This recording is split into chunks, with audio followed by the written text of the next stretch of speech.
నమస్తే, welcome to 4 sides TV bulletin కి స్వాగతం. ముందుగా హెడ్లైన్స్. ముగిసిన లోక్సభ ఎన్నికలు ఫలితాల కోసం సర్వత్రా ఉత్కంఠ.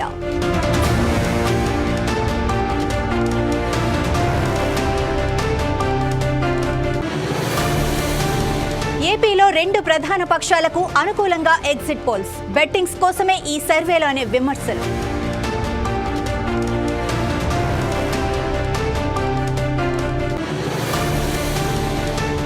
మూడోసారి కూడా ఎన్డీఏ అధికారంలోకి, ఎగ్జిట్ పోల్స్ ఫలితాల సారం.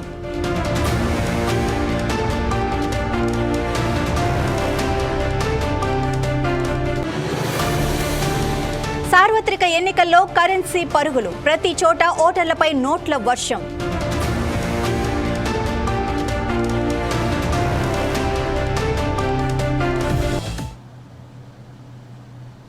సార్వత్రిక ఎన్నికల ప్రక్రియ ముగిసిన నేపథ్యంలో లోక్సభ, ఆంధ్రప్రదేశ్ అసెంబ్లీ ఎన్నికల ఎగ్జిట్ పోల్స్ వెలువడ్డాయి. దేశంలోని వివిధ మీడియా హౌస్లు, సర్వే సంస్థలు ప్రజల నుంచి అభిప్రాయాలను సేకరించింది. ఏపీలో వైసీపీ కూటమి ఎన్ని సీట్లు గెలుస్తున్నాయో అంచనాలను సర్వే సంస్థలు వెలువరించాయి.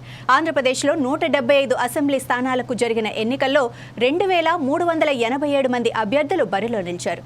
ఈ ఎగ్జిట్ పోల్స్లో నిజమెంత అనేది ఫలితాలు వస్తే కానీ తెలియదు. ముందెన్నడూ లేని విధంగా పలు సంస్థలు సర్వేలు నిర్వహించాయి. ఈ సంస్థల సర్వేలపై ప్రజలు ఏమనుకుంటున్నారో మా ప్రతినిధుల ద్వారా ఇప్పుడు తెలుసుకుందాం. ముందుగా మా విశాఖ ప్రతినిధి చందు అందిస్తారు సమాచారం. చందు, చెప్పండి, ఈ సర్వేలన్నీ నిజమని ప్రజలు భావిస్తున్నారా?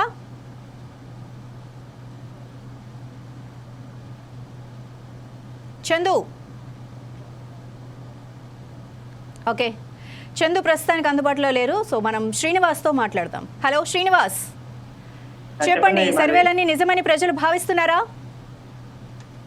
మాధవి, శనివారం రాత్రి వెలువడ్డ ఎగ్జిట్ పోల్స్ తోటి ఒకవైపు వైసీపీ 105 నుంచి 125 వరకు వస్తాయని చెప్పేసి కొన్ని సర్వే సంస్థలు చెప్తున్నాయి. అలాగే కొన్ని సర్వే సంస్థలు ఎన్డీఏ కూటమికి భారీగా 110 నుంచి 130 వరకు వస్తాయని చెప్పేసి ఈ ఎన్డీఏ కూటమి విజయం సాధిస్తుందని కొన్ని ఎగ్జిట్ పోల్స్ చెప్తున్నాయి. ఈ నేపథ్యంలో అటు రాజకీయ నాయకులు కావచ్చు, ఇటు ప్రజల్లో కావచ్చు గందరగోళం నెలకొంది, ఈ పరిస్థితి ఏర్పడింది. మాది రైట్.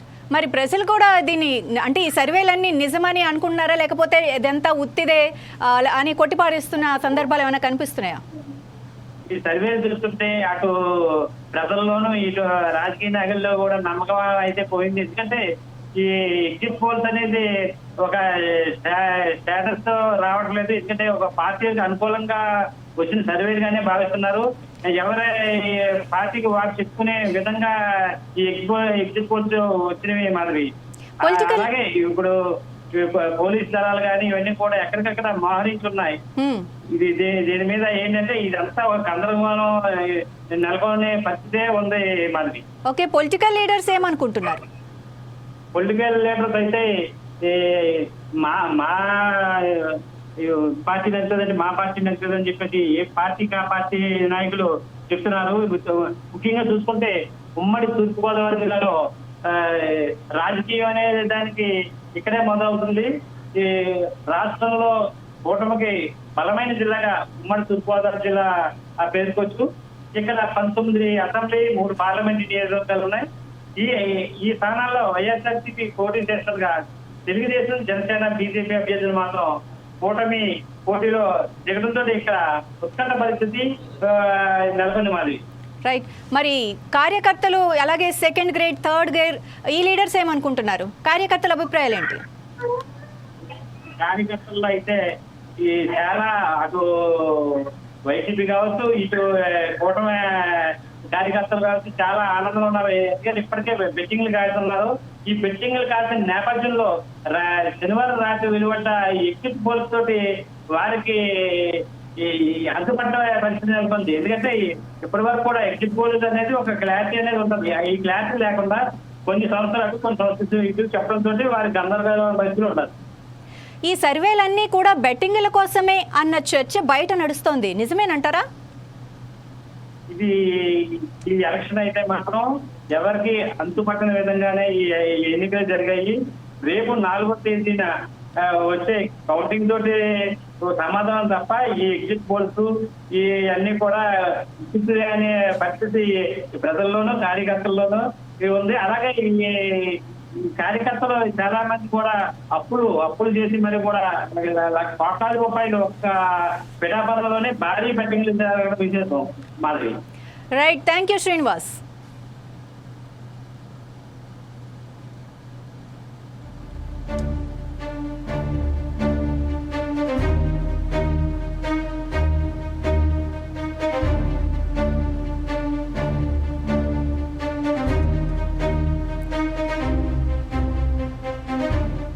సార్వత్రిక ఎన్నికల ప్రక్రియ ముగిసిన నేపథ్యంలో లోక్సభ, ఆంధ్రప్రదేశ్ అసెంబ్లీ ఎన్నికల ఎగ్జిట్ పోల్స్ వెలువడ్డాయి.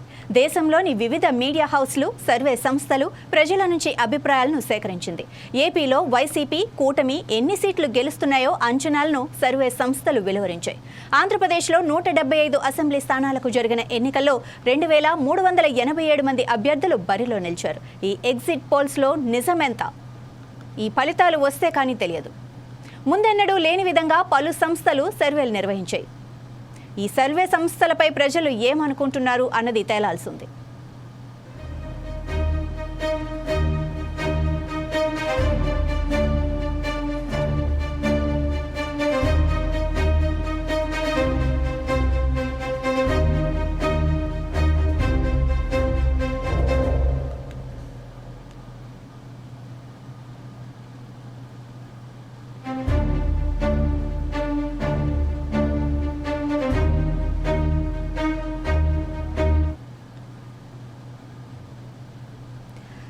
సార్వత్రిక ఎన్నికల ప్రక్రియ ముగిసిన నేపథ్యంలో సర్వే సంస్థలు ఏమనుకుంటున్నాయి, ప్రజలు ఏమనుకుంటున్నారు అన్న దాని గురించి మా విశాఖ ప్రతినిధి చందుని అడిగి తెలుసుకుందాం. చందు, చెప్పండి, అసలు ఈ ఎగ్జిట్ పోల్స్ ఫలితాలు ఎలా ఉన్నాయి, ఏమనుకుంటున్నారు ప్రజలు? Thank you Madhavi. నిన్న మొన్నటి వరకు ఉత్కంఠభరితంగా సాగినటువంటి సార్వత్రిక ఎన్నికలకు సంబంధించి అయితే నిన్న సాయంత్రం 6:30 నుంచి కూడా వివిధ సంస్థలు ఎగ్జిట్ పోల్స్ అయితే ఇవ్వడం జరిగింది. అయితే ఎగ్జిట్ పోల్స్ కి సంబంధించినటువంటి దాదాపు 40 సంస్థలు కూడా ఉన్నాయి. ఇటు కూటమి అభ్యర్థికి, అటు వైఎస్ఆర్ కాంగ్రెస్ పార్టీకి కూడా ఉన్నాయి. ఈ రెండు పార్టీలు కూడా ప్రముఖంగానే ఉన్నట్టు చెప్పుకోవచ్చు. ముఖ్యంగా కూటమికి సంబంధించినటువంటి ప్రాంతాలన్నీ కూడా కైవసం చేసుకుంటున్నట్టు కూడా కొన్ని సంస్థలు ఎగ్జిట్ పోల్స్ కి సంబంధించినటువంటి రిజల్ట్స్ అయితే ఇవ్వడం జరిగింది. ఈ నేపథ్యంలో పెద్ద ఎత్తున కూడా బెట్టింగ్లు కూడా జరుగుతున్నాయి. ఎందుకంటే ముఖ్యంగా చూసుకుంటే మన ఉత్తరాంధ్రకు సంబంధించినటువంటి ఏదైతే అనకాపల్లి జిల్లా ఉందో, అనకాపల్లి జిల్లాకు సంబంధించి సీఎం రమేష్ తప్పకుండా విజయం సాధిస్తారంటూ కూడా ఓ సంస్థ అయితే చెప్పిన పరిస్థితి చూసుకోవచ్చు. ఈ నేపథ్యంలో అనకాపల్లి జిల్లాకు సంబంధించినటువంటి సీఎం రమేష్ పైన, అలాగే మాజీ ఎవరైతే ఉన్నారో మూడు ముత్యాల నాయుడు పైన కూడా కోట్లాది రూపాయల బెట్టింగ్ అయితే కొనసాగుతూ ఉన్నట్టే అయితే ప్రెసిడెంట్ తెలుస్తుంది. అయితే ఈ నేపథ్యంలో నిన్న ఇచ్చినటువంటి ఏదైతే ఎగ్జిట్ పోల్స్ ఉన్నాయో, ఎగ్జిట్ పోల్స్ సంబంధించి కూడా ప్రజలంతా కూడా తర్జనా పడే పరిస్థితి కనిపిస్తుంది. ముఖ్యంగా ఓటర్లు ఎటువైపు ఉన్నారు, ఎవరికి మొగ్గు చూపారనే అంశాన్ని పక్కన పెడితే ఏదైతే ఎగ్జిట్ పోల్స్ ఉన్నాయో, ఎగ్జిట్ పోల్స్ సంబంధించి ప్రజలంతా కూడా ఏదైతే తారుమారయ్యే పరిస్థితి కనిపిస్తున్నట్టు కూడా అనుకుంటున్న పరిస్థితి కొనసాగుతుంది. ముఖ్యంగా ఎగ్జిట్ పోల్స్ గతంలో చూసుకుంటే లగడపాటి రాజగోపాల్ ఏదైతే ఇచ్చేవారో ఈ సర్వే నివేదిక ఆధారంగా ఏ పార్టీ అధికారంలోకి వస్తుందనేది కూడా ఓ అంచనా ఉండేది. అయితే నిన్న సాయంత్రం వెలువడినటువంటి ఎగ్జిట్ పోల్స్ సంబంధించి అయితే వివిధ సంస్థలు వివిధ రకాలుగా ఇచ్చినటువంటి పరిస్థితి కనిపిస్తుంది. ముఖ్యంగా కొన్ని సంస్థలు వైఎస్ఆర్ కాంగ్రెస్ పార్టీకి 100 నుంచి 119 సీట్లు వస్తాయని చెప్పింది. మరికొన్ని సంస్థలు అయితే కూటమి పార్టీలకి 120 నుంచి 130 సీట్లు వస్తాయని కూడా ప్రకటించిన నేపథ్యం. అయితే ఎవరు ఎగ్జిట్ పోల్స్ పర్ఫెక్ట్ గా ఇచ్చారనే అంశాన్ని అయితే ప్రజలు ఎటు కూడా తీసుకెళ్లిన పరిస్థితి అయితే కనిపిస్తుంది. ముఖ్యంగా ఓటర్లు ఎటువైపు చూపిస్తున్నారు, ఎటువైపు ఓటు వేశారనే దాని కూడా ప్రస్తుతం సందిగ్ధత వాతావరణమే కనిపిస్తుంది. ముఖ్యంగా చూసుకుంటే ఓటర్లకు సంబంధించినటువంటి పోలింగ్ ఏదైతే ఉందో పోలింగ్ ప్రశాంతంగా జరిగింది. కొన్ని చోట్ల చిన్న చిన్న ఘటనలు జరిగినప్పటికీ కూడా పూర్తి శాతం కూడా పోలింగ్ అయితే ప్రశాంతంగా కొనసాగిన పరిస్థితి కనిపించింది. అయితే ఎగ్జిట్ పోల్స్ పైన కోట్లాది రూపాయలు బెట్టింగ్ జరిగినట్టు కూడా ఆరోపణలు వినిపించాయి. ముఖ్యంగా అటు పిఠాపురానికి సంబంధించినటువంటి పవన్ కళ్యాణ్, వంగా గీతకు సంబంధించి కానీ లేదా విశాఖకు సంబంధించినటువంటి ఏదైతే కేఏపాల్ ఉన్నాడో కేఏపాల్ కూడా నిన్న కొన్ని రకాల వ్యాఖ్యలు అయితే చేయడం జరిగింది. నిన్న జరిగినటువంటి పాత్రికేయ సమావేశంలో మరోమారు ప్రధానమంత్రిగా నరేంద్ర మోడీ అధికారంలోకి వస్తారంటూ కూడా కేఏపాల్ అయితే కీలక వ్యాఖ్యలు చేశారు. దీనికి సంబంధించి అసలు నరేంద్ర మోడీ ఏ విధంగా వస్తున్నారనే అంశాలు కూడా 4వ తేదీ రిజల్ట్స్ తర్వాత మాత్రం బయటపడతారంటూ కూడా కేఏపాల్ అయితే కొన్ని రకాల కీలక వ్యాఖ్యలు అయితే చేయడం జరిగింది. ఈ నేపథ్యంలో ఎగ్జిట్ పోల్స్ ప్రజలను ఎటువైపు తీసుకెళ్లే, అసలు ప్రజలను ఏ విధంగా మెస్మరైజ్ చేస్తున్నారని చూసుకోవచ్చు. కొన్ని సంవత్సరాలు చూసుకుంటే వైఎస్ఆర్ కాంగ్రెస్ పార్టీకి దాదాపు 100 నుంచి 120, 130 సీట్లు వస్తాయని కూడా చెప్పింది. కొన్ని సంవత్సరాలు మాత్రం దాదాపు కూటమి పార్టీయే విజయం సాధిస్తున్నట్టు కూడా చెప్పింది. ఈ నేపథ్యంలో ఉత్తరాంధ్ర ప్రజలంతా కూడా సందిగ్ధ వాతావరణం అయితే నెలకొందని చెప్పుకోవచ్చు. ముఖ్యంగా తాము ఎవరికి ఓటు వేసామనే దానిపైన కూడా ప్రజెంట్ కీలకమైన చర్చ అయితే జరుగుతుంది మాధవి. ఓకే చందు, మరి పొలిటికల్ లీడర్స్ ఏమనుకుంటున్నారు ఈ ఎగ్జిట్ పోల్స్ గురించి? నిన్న మొన్నటి వరకు కూడా తప్పకుండా గెలుపు తమకే ఒరుస్తుందంటూ కూడా ఉన్నటువంటి పొలిటికల్ లీడర్స్ ఎవరైతే పాల్గొన్నారో, ఎన్నికల్లో ఎవరైతే పోటీ చేశారో వీరందరూ కూడా ఎగ్జిట్ పోల్స్ ప్రస్తుతం కంటి మీద కునుకు లేకుండా చేస్తున్నారని చెప్పుకోవచ్చు. ఎందుకంటే ఆయా సంస్థలు నిర్వహించినటువంటి ఎగ్జిట్ పోల్స్ ఏవైతే ఉన్నాయో కొన్ని సంస్థలు మాత్రం దాదాపుగా ఒక 20 నుంచి 30 సంవత్సరాలు ఒక పార్టీ కట్టుబడి ఉన్నాయి, ఒక 20 నుంచి 30 సంవత్సరాలు మరో పార్టీ కట్టుబడి ఉన్నాయి. ఈ నేపథ్యంలో ఏ విధంగా ఉండబోతుంది, అసలు ఓటర్లు ఎవరికి ఓటు వేశారనే అంశం కూడా పూర్తిగా తేల్చుకుని పరిస్థితి. కొన్ని చోట్ల స్వతంత్ర అభ్యర్థులు కూడా ఎక్కువ శాతం పాల్గొనే పరిస్థితి కనిపించింది. ఆయా పోలింగ్ కేంద్రాల్లో ఎక్కువ శాతం ఓటింగ్ కూడా జరిగింది.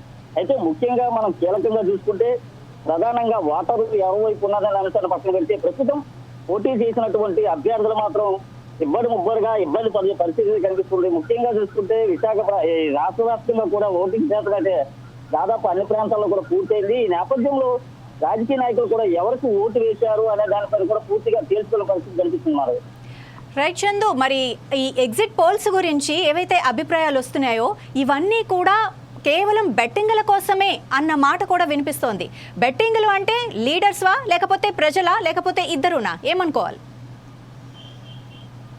ముఖ్యంగా ఎగ్జిట్ పోల్స్ సంబంధించి నిన్న మొన్నటి వరకు అయితే కోట్లాది రూపాయల బెట్టింగ్ జరిగింది కొన్ని ప్రాంతాల్లోనే. అయితే లీడర్స్ కాకుండా అక్కడ ఉన్నటువంటి కార్యకర్తలు కొంతమంది అయితే తమ స్థలాలని భూములను కూడా రాసిస్తామంటూ కూడా అటు అధికార పార్టీకి కానీ ప్రతిపక్షాలకు సంబంధించి కానీ పోటీలు అయితే జరిగాయి. అయితే నిన్న జరిగినటువంటి ఎగ్జిట్ పోల్స్ ఏవైతే ఉన్నాయో ఎగ్జిట్ పోల్స్ మీద కూడా కోట్లాది రూపాయల బెట్టింగ్ జరిగింది. అయితే ఈ రోజు నుంచి కూడా ఏదైతే జూన్ 4వ తేదీ మరొక 2 రోజుల్లో ఫలితాలు వెలువడనున్నాయో ఈ ఫలితాలకి ఆధారంగా కూడా కోట్లాది రూపాయల బెట్టింగ్ జరిగే పరిస్థితి అయితే కనిపిస్తుంది. ముఖ్యంగా ఎంత శాతం మేర ఓటింగ్ నమోదైంది లేదా ఎన్ని వేల ఓట్ల మెజార్టీతో గెలుస్తారు అనే అంశం మీద మాత్రం కోట్లాది రూపాయల బెట్టింగ్ అయితే కొనసాగుతుంది. ముఖ్యంగా చూసుకుంటే తూర్పుగోదావరి జిల్లాకు సంబంధించి కానీ, పశ్చిమ గోదావరి జిల్లాకు సంబంధించి కానీ లేదా ఉత్తరాంధ్రకు సంబంధించిన 6 జిల్లాల్లో కానీ ముఖ్యంగా ఎవరు గెలుస్తారనే అంశాన్ని కాకుండా ఎన్ని వేల ఓట్లు మెజార్టీతో గెలుస్తారనే అంశం మీద అయితే కోట్లాది రూపాయల బెట్టింగ్ జరుగుతుంది. ఇది ఎగ్జిట్ పోల్స్ సంబంధించి చూసుకుంటే పీపుల్ పల్స్ టీడీపీ పార్టీకి 95 నుంచి 110 సీట్లు ఇచ్చిన పరిస్థితి కనిపిస్తుంది. అయితే నిజం సంబంధించినటువంటి కూటమి అభ్యర్థులకి 110 సీట్లు ఇచ్చిన పరిస్థితి కనిపిస్తుంది. ముఖ్యంగా దీని అంతటికీ కాకుండా ప్రధానంగా రేపటి మాత్రం పరిగణలో తీసుకున్నది ఏదైతే పోస్టల్ బ్యాలెట్ ఓట్లు ఉన్నాయో ఈ పోస్టల్ బ్యాలెట్ ఓట్ల పైన ఎక్కువ శాతం బెట్టింగ్ జరిగిందని చెప్పుకోవచ్చు. ఎందుకంటే గత ఎన్నికలతో పోల్చుకుంటే ఈ ఎన్నికల్లో కోట్లాది రూపాయల బెట్టింగ్ జరిగింది. కోట్లాది రూపాయలు కూడా పట్టుబడిన పరిస్థితులు కూడా తీసుకోవచ్చు. ఎందుకంటే కోట్లాది రూపాయలు నగరం దాటించి ఓటర్లకి మభ్య పెట్టేందుకు తరలిస్తున్న తరుణంలో ప్రతి చోట కూడా పోలీసులు అప్రమత్తమై డబ్బులను అయితే అక్కడ ఉన్నటువంటి వ్యక్తులతో పాటుగా కూడా నగదును కూడా సీజ్ చేయడం జరిగింది. ఏదైతే పోస్టల్ బ్యాలెట్ ఓట్లు ఉన్నాయో వీటికి సంబంధించినటువంటి 160,000 ఓట్లు అయితే పోలింగ్ పరిస్థితి కనిపిస్తుంది. అలాగే పోలీస్ డిపార్ట్మెంట్ కి సంబంధించి గతంలో ఎన్నడూ లేనటువంటి విధంగా 90% మొత్తం ఆంధ్రప్రదేశ్ సంబంధించి పోలీస్ డిపార్ట్మెంట్ ఏదైతే ఉందో దాంట్లో 90% అంటే 130,000 ఓట్లు అయితే పోలింగ్ అయిన పరిస్థితి కనిపిస్తుంది. రెవెన్యూ అధికారులకు సంబంధించినటువంటి 60,000 ఓట్లు, సచివాలయ ఉద్యోగులకు సంబంధించినటువంటి 50,000 ఓట్లు, ఇతర ఉద్యోగులకు సంబంధించి అయితే 44,000 ఓట్లు అయితే నమోదైన పరిస్థితి. మొత్తం పోస్టల్ బ్యాలెట్ 4,44,216 ఓట్లు అయితే నమోదయ్యాయి. అయితే ఇప్పుడు కోట్లాది రూపాయలు బెట్టింగ్ దేని మీద జరుగుతుందనే అంశాన్ని అయితే పక్కన పెడితే ఎవరు అత్యధిక ఓట్లు మెజార్టీతో అధికారంలోకి వస్తారనే అంశం పైన మాత్రం బెట్టింగ్ జరుగుతున్నట్టుగా వినిపిస్తున్నారు. Right, thank you Chandu.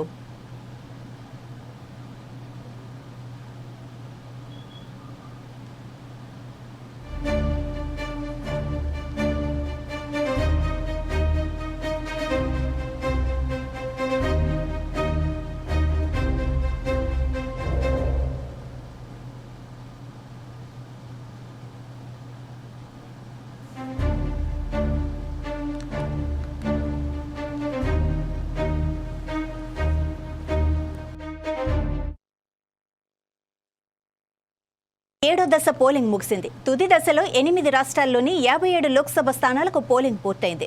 శనివారం జరిగిన ఏడో దశతో అన్ని స్థానాలకు పోలింగ్ పూర్తయింది. జూన్ 4న ఫలితాలు వెలువడతాయి. పోలింగ్ ప్రక్రియ పూర్తి కావడంతో జూన్ 4 విడుదలయ్యే ఫలితాల కోసం ఈసీ ఏర్పాట్లు పూర్తి చేసింది. ఫలితాల రోజు హింసాత్మక ఘటనలు చోటు చేసుకునే అవకాశం ఉండటంతో కట్టుదిట్టమైన భద్రతా ఏర్పాట్లు చేశారు. మార్చి 16న భారత్లో సార్వత్రిక ఎన్నికలకు ఈసీ నోటిఫికేషన్ విడుదల చేసింది. 7 దశల్లో పోలింగ్ నిర్వహించింది. మొత్తం 243 లోక్సభ స్థానాలకు ఎన్నికలను నిర్వహించింది ఈసీ. ఏప్రిల్ 19న తొలి విడత పోలింగ్ జరగగా జూన్ 1న చివరి దశ పోలింగ్ జరిగింది. కేవలం లోక్సభ ఎన్నికలు మాత్రమే కాకుండా ఏపీ, అరుణాచల్ ప్రదేశ్, ఒడిశా, సిక్కిం రాష్ట్రాల అసెంబ్లీ ఎన్నికలను సైతం ఈసీ నిర్వహించింది. వీటితో పాటు వివిధ రాష్ట్రాల్లోని 26 అసెంబ్లీ స్థానాలకు ఉప ఎన్నికలను నిర్వహించింది.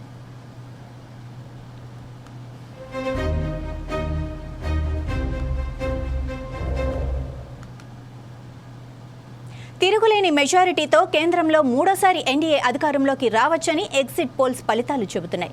ఎన్డీఏకు 350కు పైగా కొన్ని సంస్థలు, 400కు పైన రావచ్చని కొన్ని సంస్థలు తెలిపాయి. కేరళలో మొదటిసారిగా ఖాతా తెరిచే అవకాశం ఉందని కూడా ఎగ్జిట్ పోల్స్ తెలిపాయి. అలాగే తమిళనాడు, ఏపీ, తెలంగాణలో బలం పెరగవచ్చని, ఒడిశాలో అధికారం దిశగా, బెంగాల్లో బలంగా, ఢిల్లీ సహా ఉత్తరాదిపై గట్టి పట్టు సాధించవచ్చని ఎగ్జిట్ పోల్స్ ఫలితాలు చెబుతున్నాయి.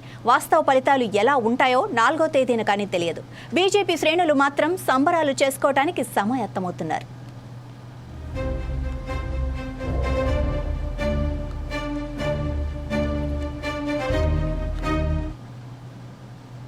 ఎగ్జిట్ పోల్స్ ఎలా ఉన్నప్పటికీ ఇండియా కూటమి 295కు పైగా ఎంపీ సీట్లు సాధిస్తుందని ఆ కూటమి నేతలు ధీమా వ్యక్తం చేశారు. శనివారం ఇండియా కూటమి నేతలు సమావేశమై భవిష్యత్తు కార్యాచరణపై దాదాపు 2.5 గంటల పాటు చర్చించారు. బీజేపీ ఎంతగా రెచ్చగొట్టినా సంయమనం కోల్పోకుండా వ్యవహరించాలని, బీజేపీ అనుకూల మీడియా సంస్థల ప్రచారానికి లోబడకూడదని సమావేశంలో నిర్ణయించారు. ఎగ్జిట్ పోల్స్లో కాంగ్రెస్ పనితీరు మెరుగుపడినట్లు విశ్లేషకులు అభిప్రాయపడుతున్నారు. కాంగ్రెస్ ఈసారి 328 సీట్లలో పోటీ చేసింది.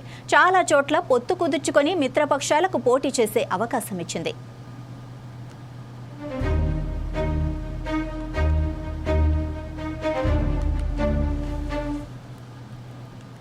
ఇప్పటి వరకు ఉమ్మడి రాజధానిగా ఉన్న హైదరాబాద్తో ఏపీకి ఉన్న బంధం తెగిపోయింది. విభజన చట్టంలో ప్రస్తావించినట్లుగా 10 ఏళ్లు పూర్తి కావడంతో హైదరాబాద్ ఇక కేవలం తెలంగాణకు మాత్రమే రాజధాని. ఈ క్రమంలో ఇక ఇరు రాష్ట్రాల మధ్య పెండింగ్లో ఉన్న ఆస్తుల పంపకాల ప్రక్రియ మూలపడుతుందా, కొనసాగుతుందా అనేది కూడా సందేహమే. ఆ కథ ఏంటో ఈ స్టోరీ ద్వారా తెలుసుకుందాం.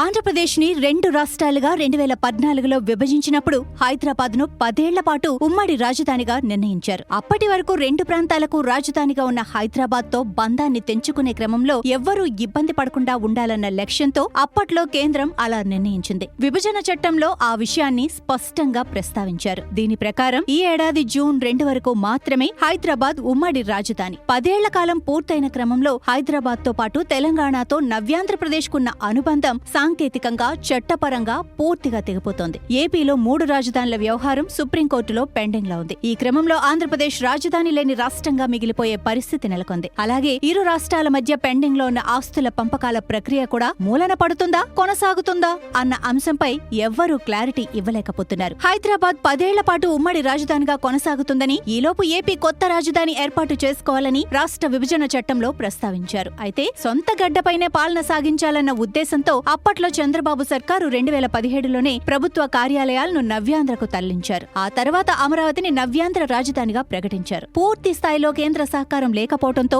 అమరావతి రాజధాని ప్రాంతంలో శాశ్వత భవనాలు ఏర్పడలేదు. తాత్కాలిక సచివాలయం, అసెంబ్లీ భవనాలను మాత్రమే నిర్మించారు. చంద్రబాబు తర్వాత అధికారంలోకి వచ్చిన వైఎస్ జగన్ 3 రాజధానుల అంశం తెరపైకి తెచ్చారు. ఆ విషయం కోర్టుకెక్కడంతో ప్రస్తుతం ఏపీకి రాజధాని లేకుండా పోయింది. విభజన చట్టంలోని 8, 9వ షెడ్యూల్లో పొందుపరిచిన సంస్థలకు సంబంధించిన స్థిర, చరాస్తుల్లో వాటాల పంపకం పూర్తి చేయటంపై ఎవ్వరూ దృష్టి సారించలేదన్న విమర్శలున్నాయి. దీనిపై కేంద్రం నియమించిన షీలా బిడే కమిటీ నివేదిక కూడా ఇచ్చింది. కానీ అప్పటి కేసీఆర్ సర్కార్ ఆ కమిటీనే గుర్తించలేదు. ఉమ్మడి సంస్థల విభజనకు ఆయన సహకరించలేదన్న విమర్శలున్నాయి. అటు ఏపీ సీఎం జగన్ కూడా విభజన చట్టం అమలు పట్ల శ్రద్ధ చూపలేదన్న విమర్శలున్నాయి. జగన్ 3 రాజధానుల వ్యవహారం తెరపైకి తెచ్చారు. కానీ విభజన సమస్యల పరిష్కారంపై దృష్టి పెట్టారా అంటే అది లేదు. కేసీఆర్ తో సాన్నిహిత్యం ఉన్నప్పటికీ దాన్ని ఉపయోగించుకోలేదు. హైదరాబాద్ లో ఏపీ ఆధీనంలో ఉన్న భవనాలన్నింటినీ తెలంగాణకు అప్పగించారు. Lake view guest house, assembly ఎదురుగా ఉండే హెరిటేజ్ బిల్డింగ్ మాత్రమే ఉంచుకున్నారు. జూన్ 2 నాటికి రాష్ట్ర విభజన జరిగి 10 ఏళ్లు పూర్తవుతోంది. చట్ట ప్రకారం హైదరాబాద్ తో తెలంగాణతో బంధం పూర్తిగా తెగిపోతుంది. కానీ విభజన చట్టంలోని షెడ్యూల్ 9, షెడ్యూల్ 10లో ఉన్న వేల కోట్ల విలువైన ఆస్తుల పంపకాలు ఇంకా జరగలేదు. 5 ఏళ్లు ఈ విషయాలను విస్మరించిన జగన్ సర్కార్ చివరాఖరులో తూతూ మంత్రంగా సమీక్ష నిర్వహించిందన్న విమర్శలు వినపడుతున్నాయి. ప్రభుత్వ ప్రధాన కార్యదర్శి జవహర్ రెడ్డి ఇటీవల విభజన అంశాలపై సమావేశం నిర్వహించారు. హైదరాబాద్ లో ఏపీ ప్రభుత్వానికి చెందిన ఆయా శాఖల పరిధిలో ఉన్న భవనాలను తెలంగాణ ప్రభుత్వానికి అప్పజెప్పేందుకు ఏర్పాట్లు చేయాలని నిర్ణయించారు. వీటిలో 5 మంత్రుల క్వార్టర్లు, 14 ఎమ్మెల్యే క్వార్టర్లు ఉన్నాయి. లేక్ వ్యూ అతిథి గృహం, సిఐడి హెడ్ క్వార్టర్స్, హెరిటేజ్ భవనాలు ప్రస్తుతం ఏపీ ప్రభుత్వం ఆధీనంలో ఉన్నాయి. వీటిని జూన్ 2 తర్వాత కూడా తమ ఆధీనంలోనే ఉంచుకుంటామని ఏపీ ప్రభుత్వం తెలంగాణ ప్రభుత్వానికి తెలిపింది. దీనిపై తెలంగాణ ప్రభుత్వం నుంచి స్పందన రావాల్సింది. విభజన చట్టంలోని సెక్షన్ 95 ప్రకారం తెలంగాణలోని ప్రముఖ ఉన్నత విద్యా సంస్థల్లో ఏపీ విద్యార్థులకు దక్కాల్సిన కోటాను కల్పించేలా చర్యలు తీసుకోవాలని నిర్ణయించారు. గతంలో అవకాశం కోల్పోయిన విద్యార్థులకు న్యాయం చేసేలా సంబంధిత శాఖలు చర్యలు తీసుకోవాలని సూచించారు. ఈ 10 ఏళ్లలో తెలంగాణ నుంచి ఏపీకి వలస వచ్చిన వారికి సంబంధించి ఎన్ని దరఖాస్తులున్నాయి, వాటిలో ఎన్ని ఆమోదించారు, ఎన్ని పెండింగ్ లో ఉన్నాయన్న విషయాలు ప్రభుత్వ ప్రధాన కార్యదర్శికి తెలియజేయాలని సూచించారు. దీనికి అనుగుణంగా ప్రెసిడెన్షియల్ ఆర్డర్ను సవరించాలి. ఏపీ నుంచి తెలంగాణకు వెళ్లేందుకు దరఖాస్తు చేసుకున్న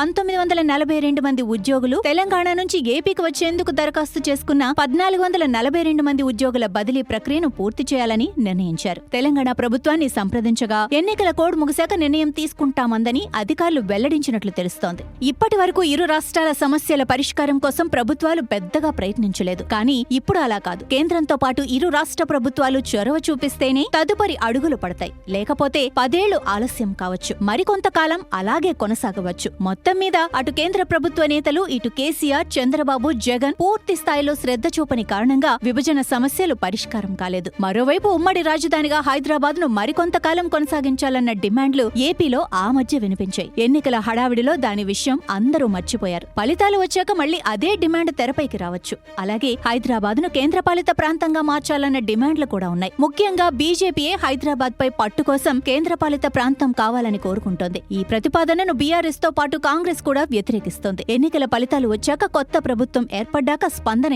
ఎలా ఉంటుందో చూడాలి.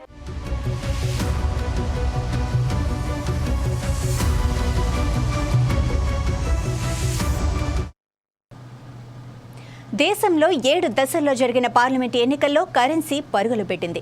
ఓటర్లపై నోట్ల వర్షం కురిసింది. దీంతో గతంలో ఎన్నడూ లేనంతగా అత్యంత ఖరీదైన ఎన్నికలుగా ఈ ఎన్నికలు చరిత్ర సృష్టించాయి. తాజా ఎన్నికల్లో దాదాపు 1.35 లక్షల కోట్లు ఖర్చయినట్లు సెంటర్ ఫర్ మీడియా స్టడీస్ వెల్లడించింది. దీని ప్రకారం ఒక్కో ఓటుకు 1400 ఖర్చు చేసినట్లు ఈ సంస్థ అంచనా వేసింది. పార్లమెంటుకు పోటీ చేసే అభ్యర్థి 95 లక్షల వరకు ఖర్చు చేసే అవకాశం ఉంది. తాజా ఎన్నికల్లో ఈ హద్దులు చెరిగిపోయినట్లు సెంటర్ ఫర్ మీడియా స్టడీస్ తెలిపింది. రాజకీయ పార్టీలు పెట్టే ఖర్చులకు ఎలాంటి నిబంధనలు లేకపోవడంతో ప్రధాన పార్టీలు విరివిగా ఖర్చు చేశాయని, ముఖ్యంగా అధికార పార్టీ బీజేపీ, ప్రధాన ప్రతిపక్షం కాంగ్రెస్ సహా ప్రాంతీయ పార్టీలైన సమాజ్వాదీ, ఆర్జేడీ పార్టీలు ఓటర్లను ఆకట్టుకునేందుకు చేతికి ఎముక లేకుండా ఖర్చు చేశాయని ఈ అధ్యయనం తెలిపింది.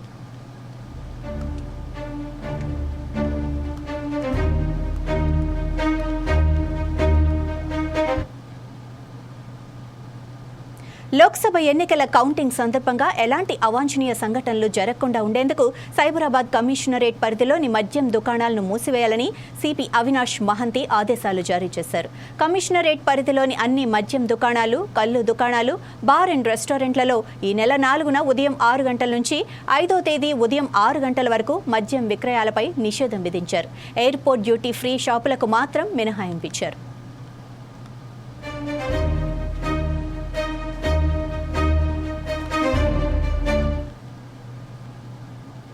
కాంగ్రెస్ పార్టీ గత కొన్నేళ్లుగా తక్కువ సీట్లలో పోటీ చేస్తుంది. అలాగే 1984 తర్వాత ఏ ఎన్నికలలో కూడా మెజారిటీ మార్కును కాంగ్రెస్ పార్టీ సాధించలేదు. అయినా కొన్నిసార్లు కూటమిలోని మిత్రపక్షాలతో కలిసి అధికారం చేపట్టింది. ఆ కథా కమామేషేంటో ఈ స్టోరీ ద్వారా తెలుసుకుందాం.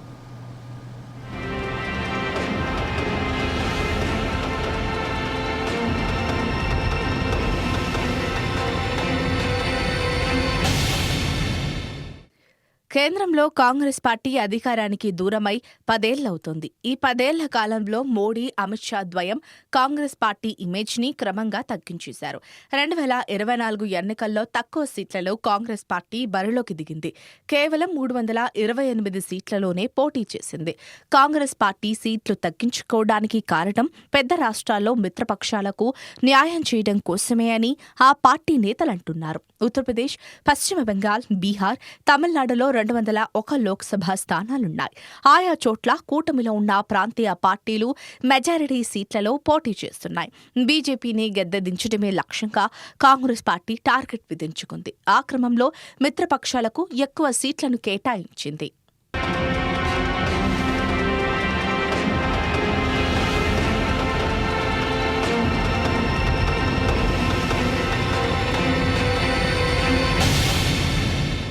పంతొమ్మిది 1999 మధ్య కాంగ్రెస్ పార్టీ 450 సీట్లలో బరిలోకి దిగింది. 2009లో కాంగ్రెస్ పార్టీ 440 సీట్లకు పోటీ చేసింది. 2014లో 464 సీట్లలో అభ్యర్థులను బరిలోకి దింపింది. 2019లో కాంగ్రెస్ పార్టీ 421 స్థానాల్లో పోటీ చేసింది. 1984లో కాంగ్రెస్ పార్టీ 414 సీట్లు సాధించి అధికారం చేపట్టింది. 1989లో 197 సీట్లు గెలుచుకుంది. 1991లో 244 సీట్లలో విజయం సాధించింది. పివి నరసింహారావు మైనారిటీ ప్రభుత్వాన్ని 5 ఏళ్ల పాటు నడిపించారు. 1996లో 140 సీట్లను కాంగ్రెస్ పార్టీ గెలుచుకుంది. 1998లో 141 సీట్లలో విజయం సాధించింది. 1999లో 114 సీట్లను కాంగ్రెస్ పార్టీ గెలిచింది. 2004లో 145 సీట్లలో జయకేతనం ఎగురేసింది. 2009లో 206 సీట్లు గెలిచి సత్తా చాటింది.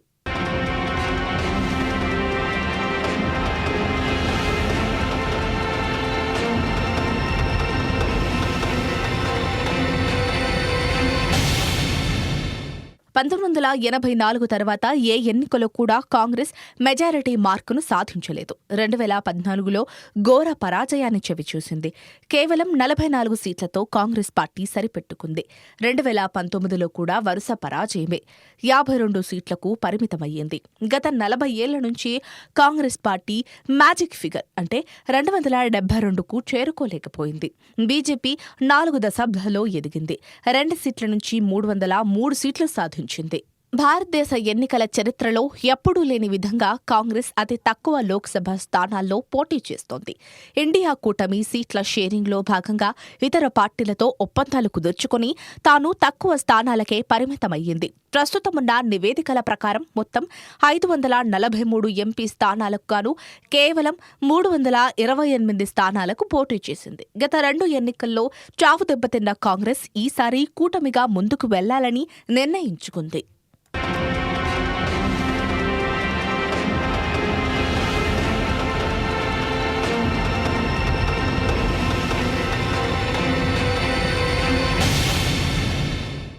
కాంగ్రెస్ పార్టీ 2019లో 421, 2014లో 464, 2009లో 440, 2004లో 417 స్థానాల్లో పోటీ చేసింది. ఈ సార్వత్రిక ఎన్నికల్లో 328 సీట్లకు కాంగ్రెస్ పోటీ చేస్తుండటం ఇదే తొలిసారి. కాంగ్రెస్ ప్రధాన ప్రత్యర్థి బీజేపీ పార్టీ 432 సీట్లలో తమ అభ్యర్థులను నిలిపింది. గడిచిన 2 సార్వత్రిక ఎన్నికల్లో కాంగ్రెస్ ఘోరంగా విఫలమయ్యింది. 2019లో 52 సీట్లు, 2014లో 44 సీట్లకు పరిమితమయ్యింది. అంతకుముందు 2009లో 206, 2004లో 145 స్థానాలు గెలిచి యూపీఏ కూటమి నేతృత్వంలో అధికారాన్ని ఏర్పాటు చేసింది. ఈసారి ఎన్డీఏ ప్రభుత్వాన్ని గద్దెదించాలనే ఆలోచనతోనే పొత్తు ధర్మాన్ని పాటించి తక్కువ సీట్లకు పోటీ చేస్తున్నట్లు కాంగ్రెస్ సమర్థించుకుంటోంది. దేశంలో పెద్ద రాష్ట్రాలైన మహారాష్ట్ర, పశ్చిమ బెంగాల్, ఉత్తరప్రదేశ్ రాష్ట్రాల్లో కేవలం మైనర్ పార్టీగానే కాంగ్రెస్ పోటీ చేస్తోంది. ఈ రాష్ట్రాల్లో ప్రాంతీయ పార్టీలకే ఎక్కువ సీట్లు దక్కాయి. ఎన్సీపీ, శివసేన, సమాజ్వాదీతో పొత్తు కుదుర్చుకుని వారికి ఎక్కువ సీట్లు కేటాయించింది. కాంగ్రెస్ తక్కువ సీట్లకే పరిమితమయ్యింది.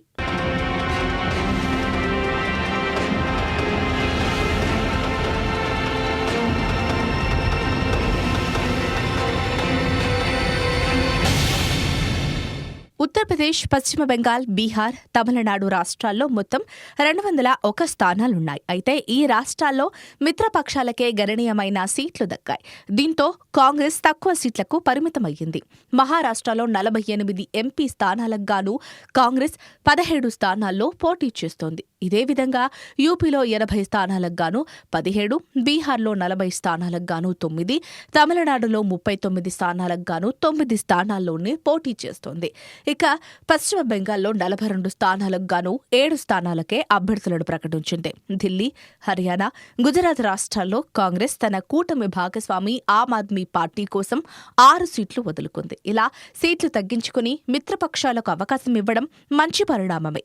కాంగ్రెస్ ఈసారి 100 నుంచి 125 స్థానాల్లో సత్తా చాటుతుందని ఆ పార్టీ నేతలు చెబుతున్నారు. వాస్తవ ఫలితాలు ఎలా ఉంటాయో వేచి చూడాలి.